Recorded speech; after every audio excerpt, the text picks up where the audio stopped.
remarcados, especiales, ahora más que nunca. Y ustedes se van a dar cuenta en el transcurso de la charla. Lo que pasa es que vamos a hablar ahora de bacterias que son básicamente espirales, que tienen formas y se imaginan a la manera de sacacorchos. Tridimensionalmente las vemos así. Tienen esta imagen espiral característica. Esta es una familia enorme, es la familia Spirochetaceae. Sin embargo, esta familia está dividida obviamente en los géneros que nosotros estudiamos. Tenemos al género Treponema, que es el que vamos a revisar hoy día. Si quieres, pues siéntate aquí, yo me siento ahí. Tenemos al género Borrelia, tenemos al género Leptospira, que aún todavía Leptospira se subdivide en otros géneros más, que hoy por hoy todavía dos de ellos no tienen importancia clínica, uno sí, pero no son motivo de la charla de hoy día. ¿Por qué? Porque en este segmento estamos revisando las infecciones de transmisión sexual, ¿vale? Y por lo tanto hoy nos corresponde hablar sobre treponema, pero con una de sus especies más interesantes. Estamos hablando del treponema pallidum, con doble L. El treponema pallidum es un microorganismo que ha causado definitivamente transformaciones importantísimas en las sociedades, porque estamos hablando de una enfermedad, es la causa etiológica de lo que conocemos como sífilis.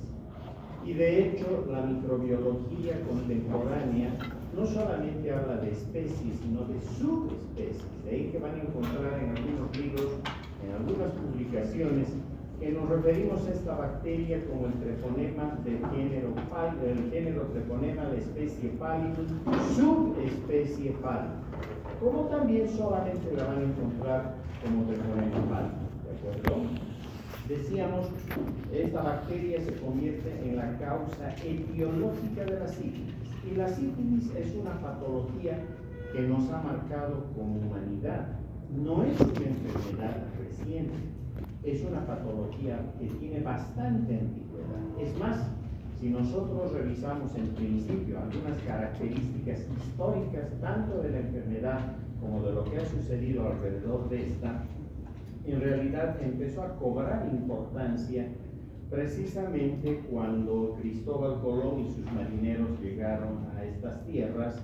Y obviamente a partir de ese momento, estamos hablando del año 1492 que Colón se lanza a la mar, 1493, 1494, que ya prácticamente están en todo caso explorando lo que significan las Américas, y es ahí donde parte de su tripulación, no solamente como tripulación, sino con otros barcos que después van a llegar, la gente que venía de Europa tiene contacto sexual con nuestras mujeres, de la región de la Merindia. Y es ahí donde aparentemente se contagian con esta enfermedad, a la que aquí se la denominaba como guanti.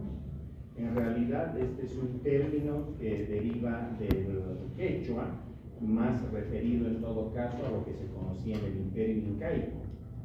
Y obviamente a partir de ese momento, cuando estos marineros y esta gente que llegaba de España sobre todo se empieza a contagiar con esta patología, algunos regresaban a Europa, y por entonces, ya terminado el 1400, entrando al 1500, para el 1504-1505 se produce una guerra en Europa que se conoce como el sitio de Nápoles.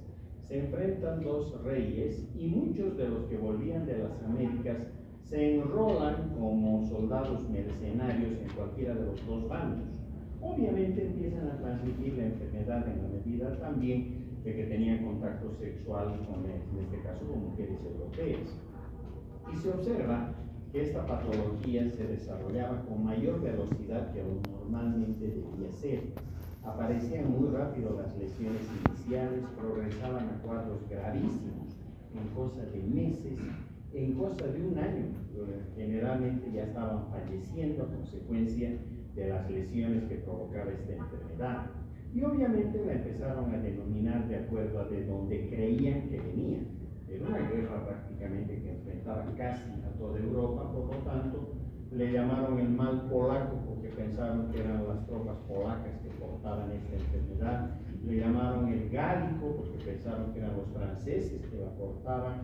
Por otro lado, también ya un historiador de la medicina y a la vez médico que estuvo aquí en la región de las Américas, precisamente corroborando lo que sucedía en estas tierras.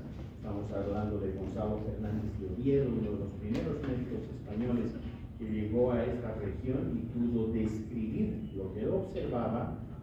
Él le ha de llamar el sarampión de Indias, y es así que se ha de mantener con ese nombre de buen día. Imagínense ustedes a lo largo de los años, en la medida también que se seguía estudiando esta enfermedad, en su momento se llegó a pensar que si bien Colón, decían ellos, había civilizado a América, sus tropas o sus tripulaciones habían civilizado Europa. Ese era el concepto que tenían. Y es más, lo asociaron demasiado a nuestras culturas y llegaron a plantear el hecho de que inclusive en un libro que es el Comentario Real de los Incas, de Garcilaso de la Vega, allí precisamente se decía que estuvo largo tiempo entretenido el Inca Huayna Cápac, tanto con las ñustas como en su momento incluso decían que tenía contacto sexual con las llamas, que por eso fue castigado por el dios Inti y le fue transmitido el guanche. Obviamente una estupidez, ¿verdad? Pero esa era la forma en la que veían y en la forma en la que además atribuían lo que estaba sucediendo con esta enfermedad. Sin embargo, al principio nos ayudó el arte, porque años, muchos años después, que estamos hablando ya del siglo XX, aparece en Alsacia un cuadro que se llama Las Tentaciones de San Cosme y San Damián, figura un pintor flamenco, Jaime Huguet, el cual precisamente retrata y obviamente en parte de las imágenes que él había colocado describe lesiones que al decir de los especialistas son lesiones típicamente sifilíticas. Lo interesante de este cuadro es que data del año 1472, está fechado en 1472. Cabe decir 20 años antes de que Colón se lanzara a la mar y posteriormente llegara a América. En otras palabras, la sífilis ya existía en Europa. Con eso se cayó la tesis americanista y se empezó a estudiar con más detalle y evidentemente se observó que muchas de las enfermedades que ellos creían que se debían a la peste, en realidad eran atribuidas a la sífilis. Tanto es así que ya transcurridos los años después de la colonia, en 1600, 1650, etc., por ejemplo en Inglaterra, todas las mujeres que eran sifilíticas eran marcadas con un hierro en la frente para que todos los hombres las evitaran. Pero no solo eso, si alguno de los hombres se había infectado con sífilis, el tratamiento era que tenga relaciones sexuales con doncellas vírgenes, una o dos, y entonces decían que se curaba la enfermedad. ¿Se dan cuenta de las estupideces que hemos hecho con la humanidad? Y como siempre, ese trato y ese maltrato desde el punto de vista del machismo clásico hacia las mujeres, ¿verdad? Porque en todo caso eran ellas las malvadas que tenían la sífilis y transmitían a los pobrecitos hombres, nos transmitían esta enfermedad. Causó una serie de modificaciones y revoluciones precisamente por lo que causaba esta enfermedad. Hoy por hoy, es más, hemos heredado por algún término que espero que ya ni siquiera lo nombremos en un futuro próximo. Esto que estamos revisando, las infecciones de transmisión sexual, las llamaban enfermedades venéreas, y todavía van a escuchar ese término en los hospitales. Esta es una enfermedad venérea. No, no tiene que hablarse de esa manera, porque venéreo deriva de Venus, mujer, ¿de acuerdo? Y obviamente se atribuye a que ustedes, las damitas, son el origen y la fuente de estas infecciones, cuando las más de las veces es al revés, ¿de acuerdo? Entonces ese término de venéreo es un término despectivo, es un término impropio, es un término absurdo que tenemos que borrar de una vez por todas. Son infecciones de transmisión sexual. ¿Listo? Por lo tanto, imaginen cuántas cosas ha provocado la sífilis. Es impresionante lo que ha hecho. Hay reyes que han muerto con sífilis, hay grandes músicos que han muerto con sífilis, grandes filósofos, pintores que han muerto con sífilis. Y es porque obviamente una vez que se transmitía la enfermedad, como vamos a ver, pasaba por un ciclo clínico que lo vamos a resumir, no es motivo de nuestra asignatura la parte clínica, pero la vamos a revisar muy sucintamente y para que ustedes puedan ver cómo está modificado este proceso. Vamos ahora sí a revisar al agente biológico, la treponema pallidum. Obviamente no se sabía nada de este microorganismo hasta fines del 1800, donde dos investigadores, el uno zoólogo y el otro más biólogo que otra cosa, trabajando conjuntamente logran encontrar la treponema precisamente en las lesiones iniciales de las células. Y lo observan evidentemente como verdaderos tirabuzones, decíamos, formas espiralares que eran destacables precisamente en un proceso de microscopía que ustedes ya conocen, y es el del campo oscuro. Lo que pasa es que este es un microorganismo tan delicado, tan finito, mide más o menos 0,2 micrómetros de diámetro, por 5, a veces hasta 15 micrómetros de longitud, pero es tan delgadito que prácticamente no le podemos ver fácilmente. Pero no solo ello, sino que por la composición de su pared no puede ser coloreado con las tinciones convencionales. Y si bien decimos que asemeja su composición a una bacteria gram negativa, pero en realidad si usamos tinción gram no vemos nada, absolutamente nada. Todos los colorantes derivados de vanilina, que son los que utilizamos para la tinción de gram, y otras tinciones, no tienen sentido en este caso, porque por las características bioquímicas de la pared de estas bacterias no pueden ser coloreadas y por lo tanto pasaban desapercibidas.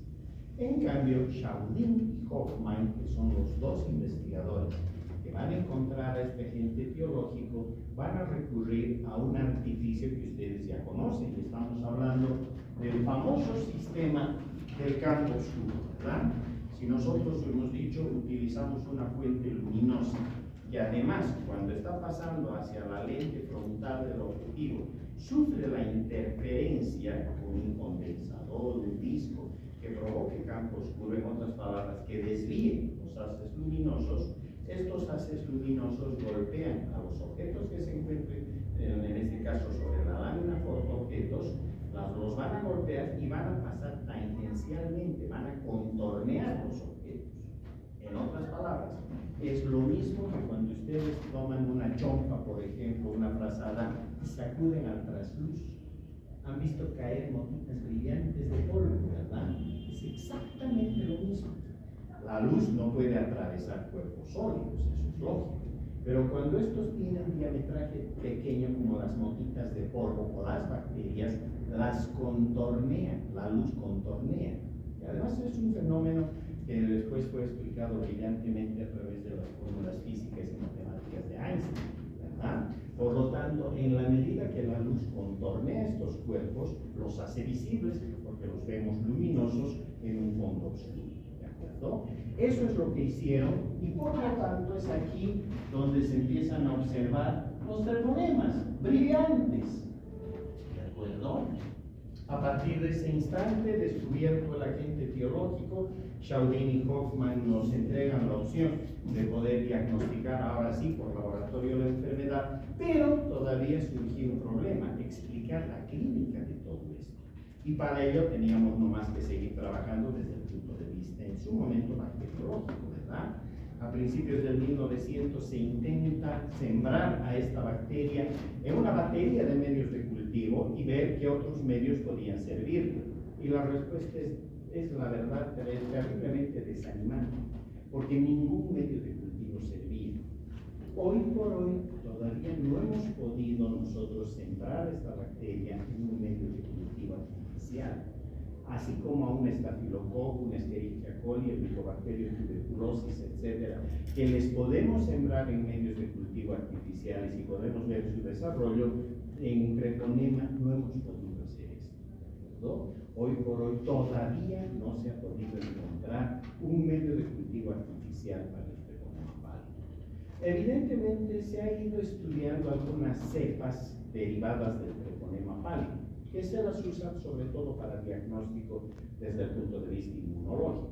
Y por ello sabemos que este es un microorganismo que es muy delicado por una parte, y dos, que es microaerofílico, es decir, casi anaerobio, ¿de acuerdo? Y por otra parte, muy exigente desde el punto de vista nutricional. Hasta ahí sabemos. Eso es todo lo que sabemos en relación a lo que podríamos llamar sus características de cultivo y desarrollo.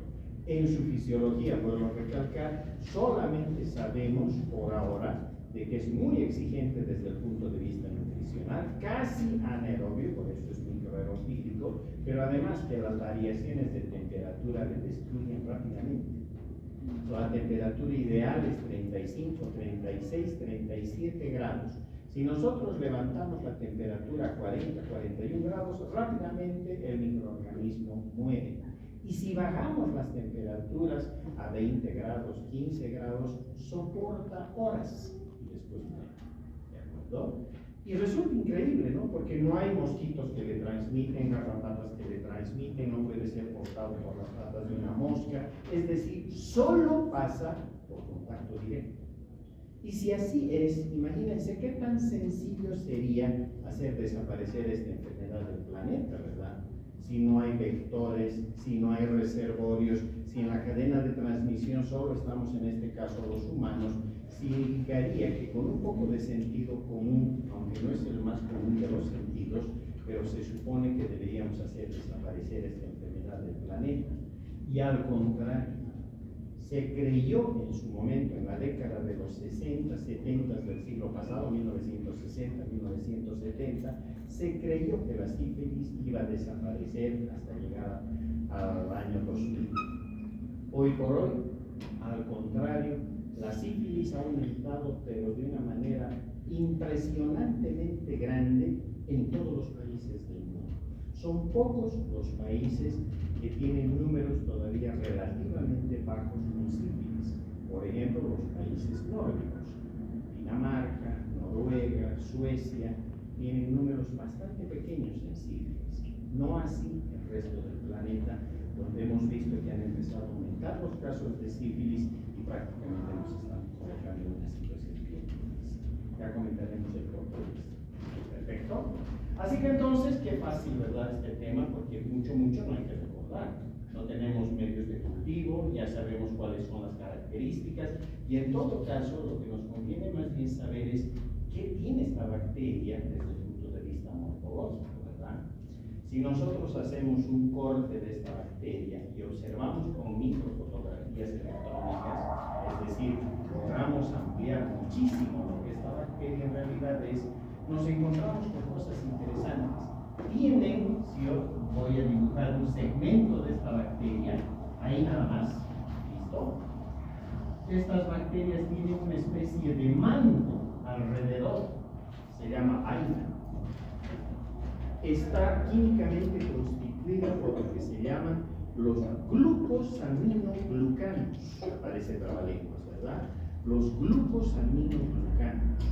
En otras palabras, son moléculas que son muy ricas en hidratos de carbono. El problema es que estas moléculas le permiten a esta bacteria, obviamente, armar esta especie de vaina o recubierta del microorganismo que cuando ingresen los tejidos le permite mimetizarse. Por eso tarda tanto el sistema inmunitario en detectarlo. Es casi como un ratón que está correteando debajo de una alfombra. El sistema inmunitario va a tardar en detectar una infección de estas características. Pero se suma un otro hecho interesante, y es de que más por cálculos matemáticos y extrapolando lo que sabemos de las cepas derivadas de este microorganismo, hemos dicho que son cepas que no causan sífilis, pero están emparentadas, entonces sabemos que sus tiempos de fisión binaria en realidad tardan más o menos 30 horas. Si las bacterias convencionales se dividían cada 15, 20 minutos, Treponema tarda 30 horas más o menos en dividirse. Y más que fisión binaria, porque uno pensaría que si estoy hablando de binarios, que la bacteria se va a partir en dos, ¿verdad? Más bien es una fisión transversal. Se divide todo el segmento, todo el treponema, y se va abriendo como si fuera una cáscara de plátano para que finalmente surjan las dos nuevas bacterias sífilis. ¿Se entendió? Listo. Por debajo de esta vaina encontramos ya la pared de la bacteria. Es una pared típicamente o algo modificada a lo que es una pared de gram negativo. Tiene una membrana externa, claro que sí. Y hay un peptidoglicano que compone el esqueleto de la pared. ¿Listo? Pero lo interesante es que tiene un espacio periplásmico como cualquier gram negativo, y en ese espacio periplásmico discurren endoflagelos. No han llegado a ser externos como en otras bacterias, sino que aquí se han quedado los flagelos atrapados en el espacio periplásmico y van desde un polo de la bacteria hasta el otro polo. Son los que le permiten a la bacteria mostrar motilidad. El movimiento que tienen estas bacterias es un movimiento interesante porque en principio es un movimiento de rotación. Si ustedes ven una de estas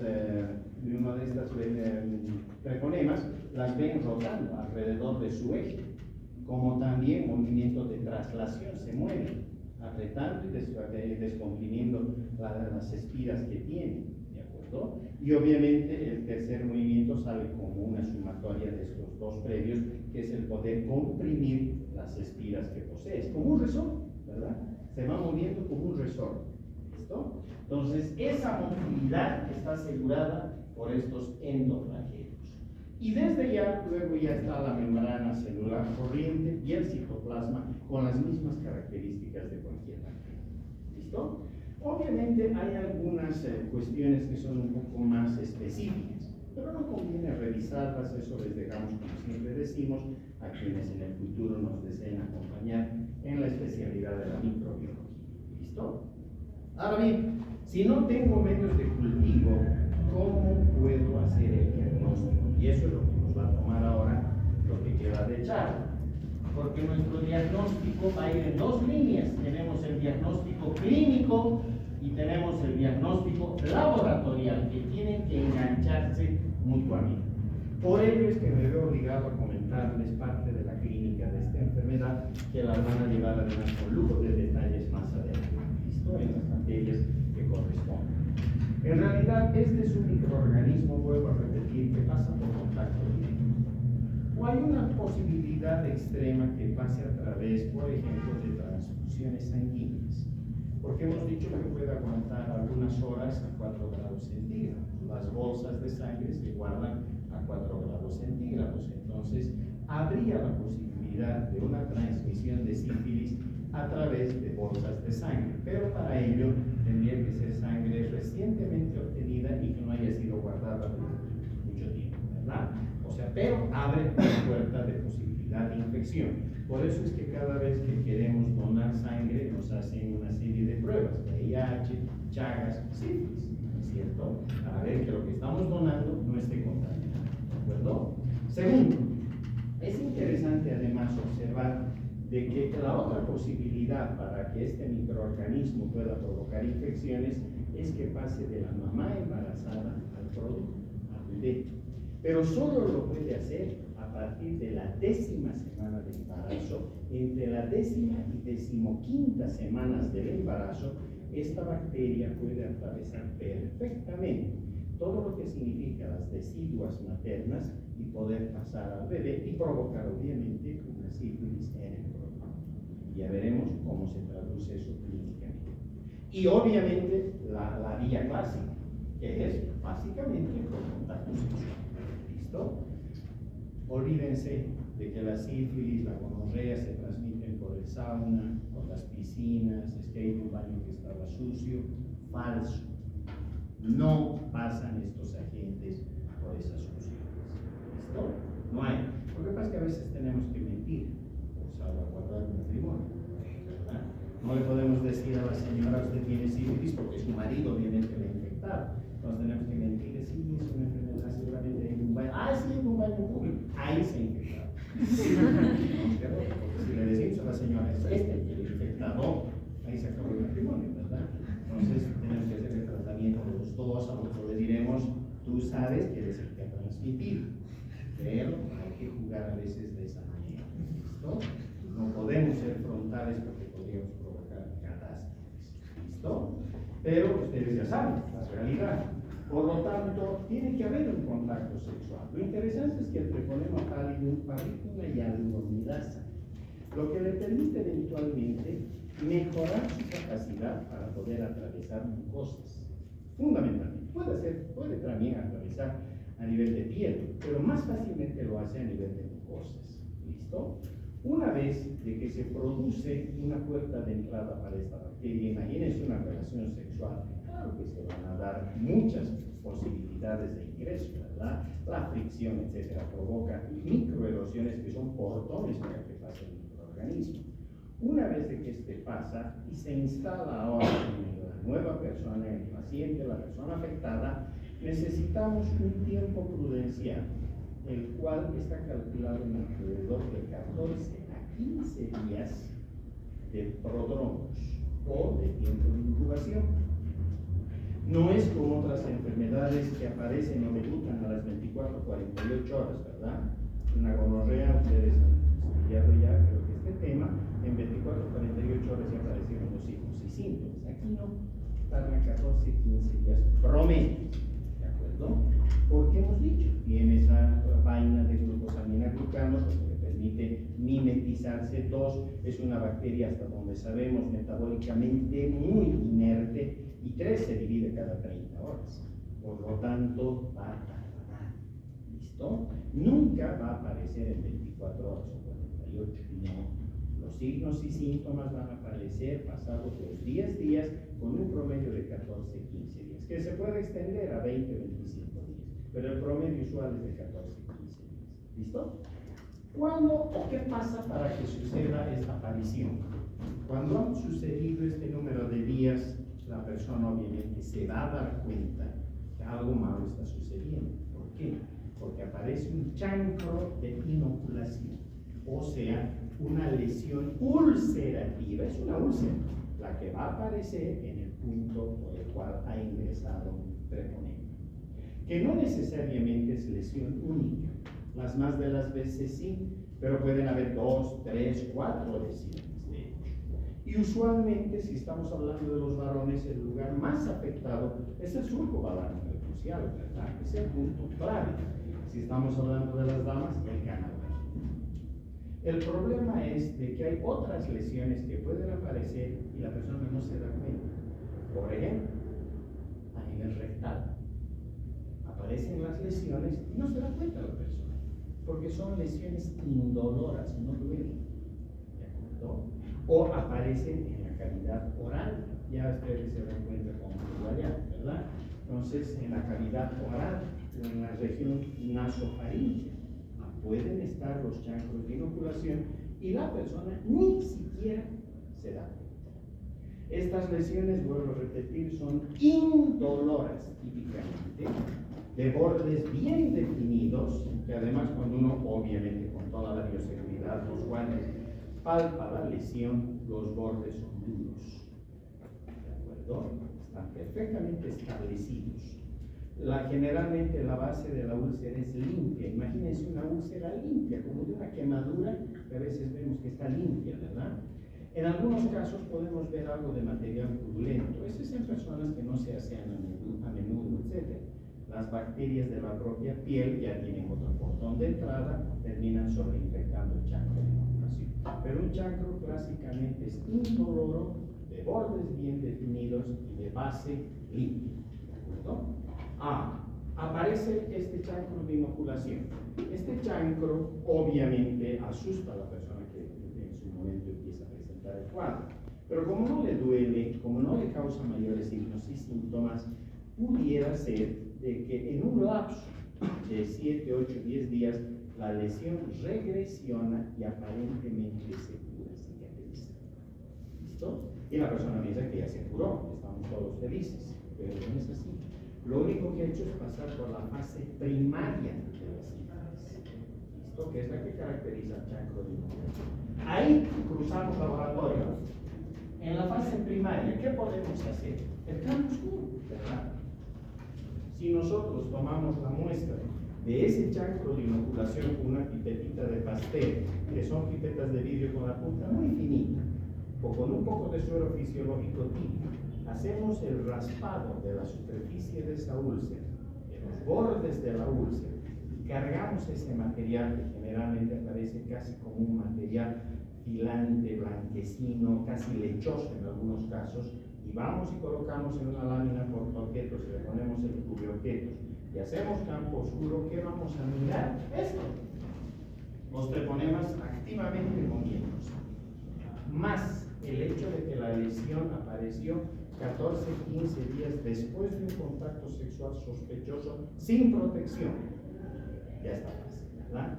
El diagnóstico está totalmente establecido. ¿De acuerdo?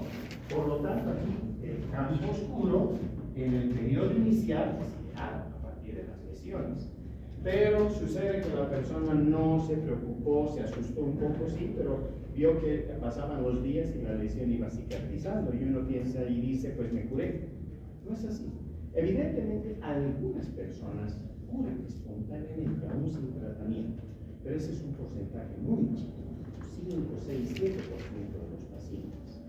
El otro grupo de pacientes pasa al secundarismo. ¿Eso qué significa? 2 a 10 semanas más tarde, otra vez aparecen las lesiones. Pero esta vez ya no solamente en el área genital, sino fundamentalmente en el cuerpo. Aparecen lo que llamamos lesiones maculopapulosas. Dicho de manera sencilla, son granos de color rojo. ¿Listo? Como manchas, pero que parecen granos, obviamente tienen volumen. Estas son terriblemente infectantes. Es más, van progresando a pústulas, o sea, se van esfacelando y aparece casi el equivalente a material purulento. Si ustedes toman la muestra de ahí y hacen campo oscuro, otra vez vamos a ver infinidad de treponemas destacados sobre el campo oscuro. ¿No? Hasta ahí el campo oscuro es bastante útil. Pasada esta etapa ya, el campo oscuro deja de tener utilidad. Pero en cambio, como ya estamos en 8 a 10 semanas más tarde, ya hemos llegado a la etapa del secundarismo, ¿cierto? Hemos entrado en la sífilis secundaria. Esas lesiones maculopapulosas son características de la etapa del secundarismo. Aparecen en el abdomen, en el pecho, en la espalda, en los brazos, en las palmas de las manos, etc. Inclusive en la cara. ¿Listo? Y vuelvo a repetir, son altamente infectantes. Pero además ya empiezan a aparecer algunos problemas que empiezan a sentar, por ejemplo, en el área cardiovascular. Empiezan a aparecer lesiones en la aorta, empieza a haber problemas a nivel incluso todavía no llegan a ser tan graves los cuadros, todavía estamos en la parte maculopapulosa, pero ya hay alteraciones a nivel de la piel que se pueden todavía representar de manera mucho más interesante cuando uno observa que aparecen una especie de placas a las que llamamos condilomas planos y que aparecen, por ejemplo, en la región anal. Son como verrugas planas. Pueden aparecer en la región vaginal, en el introito vaginal, o pueden aparecer en el surco balano percusial. Son como verdaderas verrugas, pero planas. Las verrugas causadas por virus son diferentes, parecen coliflores, ¿verdad? Estas no son planas. ¿Listo? Estos condilomas latos o planos son también riquísimos en treponemas. Esfacelamos uno de estos condilomas y vemos otra vez en el campo oscuro infinidad de treponemas. ¿Listo? Secundarismo. Lo interesante es que estas lesiones sin tratamiento tienden poco a poco a cicatrizar. Y en el instante en que estas lesiones cicatrizan, otro pequeño porcentaje de pacientes pudiera curar espontáneamente, pero es muy bajo el porcentaje. Generalmente ahora entramos en otra fase, que es una fase prácticamente de latencia, que puede durar meses a años, hasta 10 años, 20 años, 30 años. Acá ya no me sirve para diagnosticar el campo oscuro, ya no tengo lesiones, ¿verdad? ya no tengo lesiones. Lo que sí puedo observar es que en la medida que el cuadro clínico avanzaba, la parte inmunológica ahora sí se ha hecho importante. Ustedes ya saben que 8 o 10 días más tarde de que aparecen signos y síntomas, empezamos a generar anticuerpos, ¿verdad? Por lo tanto, cuando ya entro al secundarismo, al margen del campo oscuro, también ya me empiezan a servir las pruebas inmunológicas, ¿de acuerdo? Y en las pruebas inmunológicas tengo dos posibilidades grandes. Tengo las que detectan la reagina sifilítica y tengo las que detectan el anticuerpo específico. La reagina es una inmunoglobulina, es un derivado de la inmunoglobulina E, que aparece como respuesta no solamente a la sífilis, también puede aparecer como respuesta a otros procesos, por ejemplo, enfermedades autoinmunitarias, lupus eritematoso, las artritis reumatoideas. La reagina se activa y se hace positiva, se hace detectable. ¿Listo? Esta reagina sifilítica es la base de dos procedimientos de laboratorio que nosotros podemos elegir. El clásico BDRL, que no son nada más que utilizar lo que vendrían a ser las letras iniciales de toda la palabra, las palabras que están incorporadas acá. Es una prueba de investigación laboratorial, todavía le decían ellos, de enfermedades benignas. Se ha quedado como BDRL. ¿Listo? Y tenemos el RP. En Bolivia tenemos los dos, el BDRL y el RP. Cada vez menos BDRL, cada vez más RP. El RP es la prueba rápida de reagina en plasma. Tiene más facilidad para que se le ejecute, se la hace de una manera mucho más sencilla, pero además es una prueba mucho más barata, es tremendamente económica. Por eso es que para nosotros estas pruebas son pruebas de tamizaje, ¿verdad? Nosotros podemos ejecutar ya sea BDRL o reagina, búsqueda de BDRL, es decir, la reagina por BDRL o por RPR, digamos en toda la Facultad de Medicina. Tendremos 4.000 estudiantes y nosotros hacemos 4.000 RPRs, primero que los vamos a hacer en una semana, no nos va a llevar gran tiempo. 2, va a ser bien económico. Y 3, no necesitamos ser patólogos clínicos, patólogos graduados para hacerlo, porque es una prueba muy sencilla, ¿de acuerdo? Seguramente de esos 4.000, unos 400 van a resultar positivos, pero no son sifilíticos, ¿verdad? Porque hemos dicho que es una prueba que está detectando solamente la reagina, y esa reagina se activa, hemos dicho, en enfermedades autoinmunitarias, incluso se puede activar, igual que el Vidal, recuerdan de la salmonela, igual se puede activar en pacientes politransfundidos, en pacientes que tienen enfermedades en ese momento de tipo viral, también se puede activar la reagina. Por lo tanto, esos 400 no significa que sean sifilíticos, para nada. Significa que pueden estar pasando por otro tipo de patologías y que obviamente la reagina ha sido detectada, nada más. Ahora sí, si yo deseo confirmar, bajo a las pruebas que buscan el anticuerpo específico. ¿Listo? Esto y es otra cosa, porque aquí estoy buscando el anticuerpo que está dirigido hacia el treponema hepático. ¿Listo? Obviamente estas ya son pruebas mucho más costosas, más laboriosas, ya no las podemos hacer nosotros como estudiantes de la facultad. Aquí sí necesitamos gente especializada y necesitamos tecnología de la ¿no? ¿Cuáles son estas pruebas? Básicamente tenemos el MHPP, que es una prueba de inhibición de la microhemoaglutinación, obviamente para el treponema hepático, ¿verdad? Y la otra prueba que se hace mucho en nuestro país, el FTA-ABS, que es anticuerpos fluorescentes absorbidos. Prueba de anticuerpos fluorescentes absorbidos. Cualquiera de las dos. ¿Listo? Cualquiera de las dos detecta perfectamente el anticuerpo específico. Por lo tanto, si pasamos a los 400 por MHTP o los pasamos por el FTA-ABS, seguramente dos van a salir positivos. Ahora sí, esos dos sí son científicos, ¿de acuerdo? El resto, ¿se entendió? Así que entonces, y de hoy para adelante, cada vez que les hablen de reagina, les van a hablar muchas veces de la regina, incluso le llaman regina sifilítica. Se están refiriendo a esa variedad de inmunoglobulina E que se activa para diversas patologías, entre ellas la sífilis. ¿Listo? En el caso concreto de buscar sífilis, es una excelente prueba de tamizaje, hemos dicho, es una prueba muy sencillita, muy económica y pueden buscarla por BDR o por ERT. Cada vez más en Bolivia se está haciendo ERT. ¿Listo? Si yo deseo confirmar el diagnóstico, sí o sí tengo que entrar a buscar los anticuerpos. ¿No? Y para buscar los anticuerpos tengo la inhibición de la microaglutinación o tengo la inmunofluorescencia por anticuerpos anticuerpos. ¿Se entendió? Ahora sí. Por lo tanto, si ya tengo todo esto en la tecnología, ya voy bien.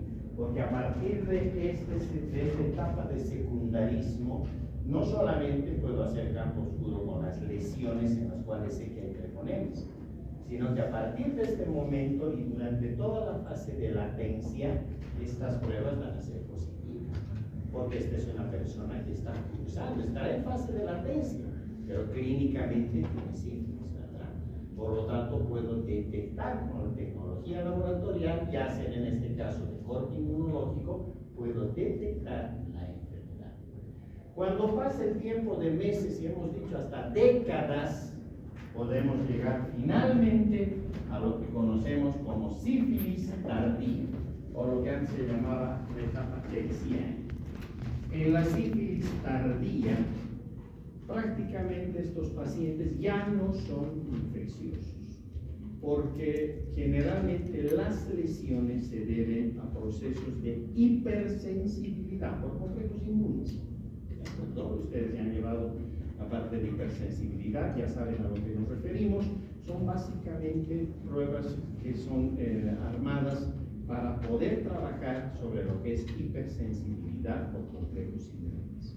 ¿Qué vamos a observar ahí? Vamos a observar gomas sifilíticos. ¿Cómo gomas sifilíticos? ¿Qué es esto? Son lesiones destructivas. Empieza la lesión, toma piel, tejido celular subcutáneo, músculo y puede llegar hasta hueso, deformando inclusive hueso. Toma, por otra parte, no solo piel, sino que va a tomar el sistema nervioso central. Y entonces tenemos pacientes que hacen parálisis, empiezan a hacer la parálisis general progresiva, la semencia o la demencia senil, que antes se denominaba como parálisis de los ancianos, etc. Ahora preferimos llamarle demencia senil, que además avanza hacia la locura en los pacientes. ¿Listo? Procesos cardiovasculares, ahora sí, los aneurismas de aorta, que en cualquier momento pueden esfacelarse y el paciente muere por un proceso cardiovascular, obviamente agresivo. Ese tipo de lesiones terminan matando a esas personas después, a veces de 20, 30, 40 años de haber sido infectado. ¿Se entendió? Listo.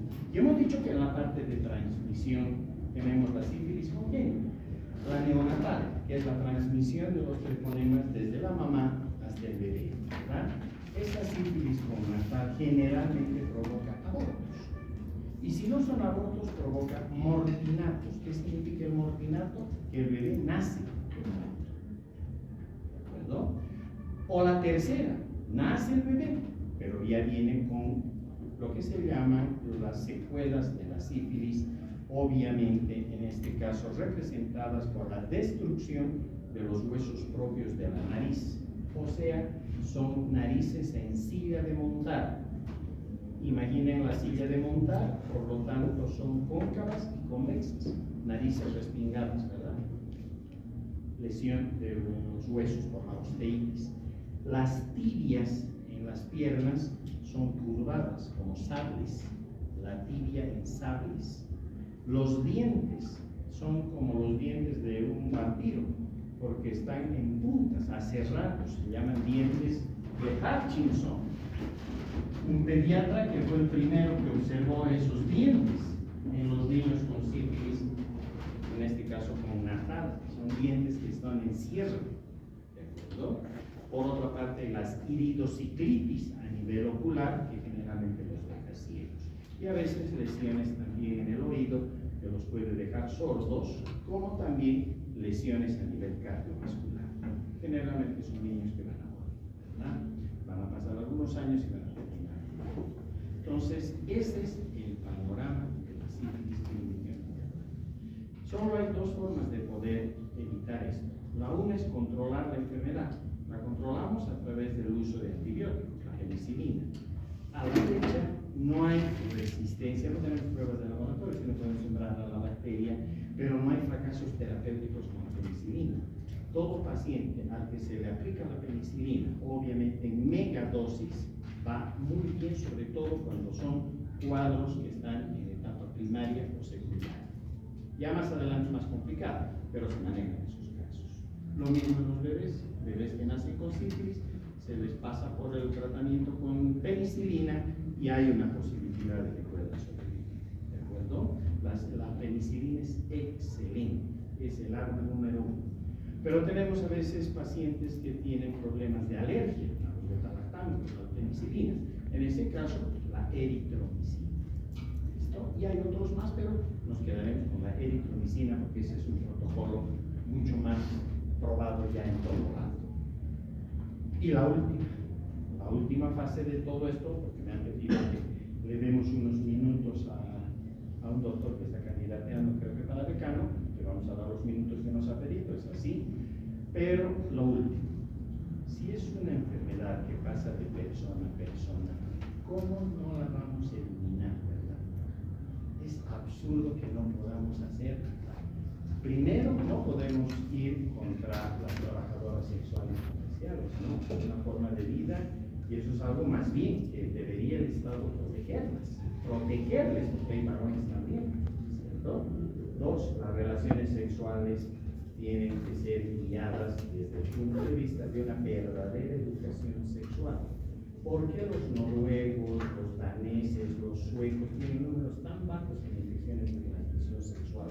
Porque ahí dan programas sólidos de formación y de educación precisamente para la vida sexual. No es no lo hagas, porque si a mí me dicen no lo hagas, voy al estudio igual. Me llama más la atención porque me están prohibiendo. No, me tienen que enseñar cómo protegernos y cómo proteger a mi pareja. ¿Sí o no? Entonces, lo lógico sería, en todo caso, la abstinencia y dos, el ser fiel. Parece una tontería no ser fiel, pero ¿acaso no sería lo mejor ser fiel a la pareja? ¿Acaso ese no es el ideal? ¿Acaso eso no nos diferenciaría como homo sapiens del resto? Y eliminaríamos un montón de enfermedades así. Pero bueno, si se van a dar situaciones, tampoco podemos ser tan tontos de pensar que no se van a dar otras situaciones. Relaciones sexuales protegidas, para eso estamos preservativos. Úsenlos si es que es necesario. ¿Pero? Solo así se puede poco a poco hacer retroceder esta enfermedad. Les vuelvo a repetir, ha ido más bien en aumento y cada vez nuestro público se asusta más. Ustedes van a ver cuadros de sífilis, no solamente en adultos, sino también penosamente en bebés. Así que ya saben, por ahora, la fidelidad, aunque parezca que está fuera de moda, la abstinencia, los ejes más fuertes y sobre todo una buena educación sexual donde me enseñen a protegerme y a proteger. Lo último que les voy a decir, cuando uno tiene una relación sexual con una persona, no tiene una relación sexual con esa persona, tiene una relación sexual con todo el pasado sexual de esa persona. Nada.